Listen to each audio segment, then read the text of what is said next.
everybody, and thank you for watching the Wealth Guard Show. I'm your host, Tom White. Well, I usually talk to you about stocks and the market and the economy and all that's gone on today, but there's something that's really sticking to me today, and that's this government shutdown here. And some news just came out here that really bothered me and wanted to report on it. First of all, note this: I want to shut down the government. I think this is a good thing. I'm tired of all the threats of the impact that the shutdown will have. First, if the government shuts down, they will need less money. And since it costs money to run the government, and that money comes from taxes, this is a good thing, not a bad thing. And the military will still exist. There will still be police officers on the streets protecting the public, and there are still going to be firemen putting out fires. And don't worry, the jails will not release all of the dangerous criminals into your neighborhood. Schools in trouble may close, but let's remember that there's a reason that they're in trouble in the first place. Social Security checks are not going to stop. In fact, maybe we can use some of the money that we saved during the shutdown to help that deficit.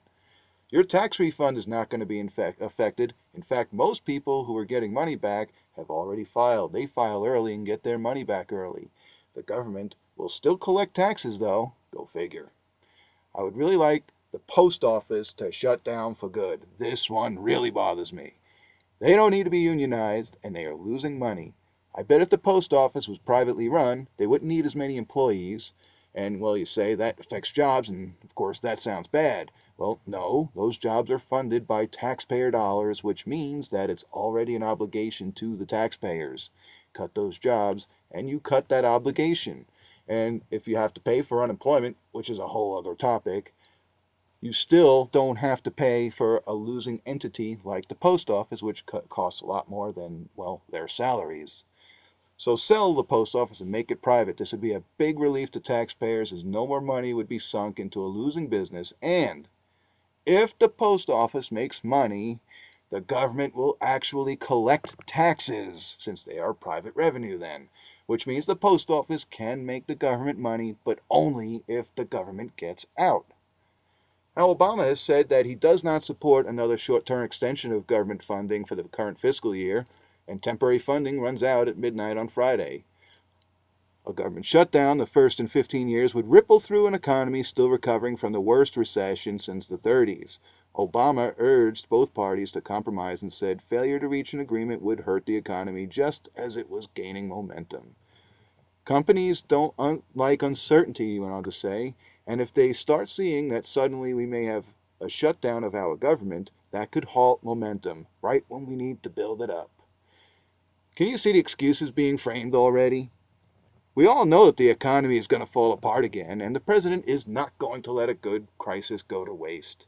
He doesn't favor a short-term temporary solution because we're going to collapse again anyway. Why not blame it on a political battle, just as we were gaining momentum?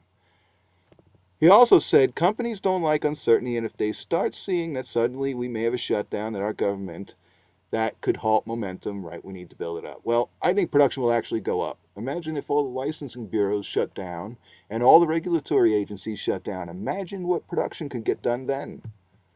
Boehner criticized the president. He says he likes the commander-in-chief personally. The president isn't leading. He didn't lead on the last year's budget, and he's not leading on this year's budget. Note to Boehner: this is not The Freaking Apprentice, and you are not in the boardroom of Donald Trump. Stop fighting with kid gloves. The country's future is at stake, and these guys are playing politics. But fear not. Soon I will be driving down the road in my town, and I will see all those trucks out planting all those pretty flowers alongside the roadway that we must have. And soon I'm sure that they will find money needed to replace the gold dome top of the state capitol building here in Denver. So don't tell me that a government shutdown will have an adverse effect. These members in Congress and the office have better perform, or else they're out of here.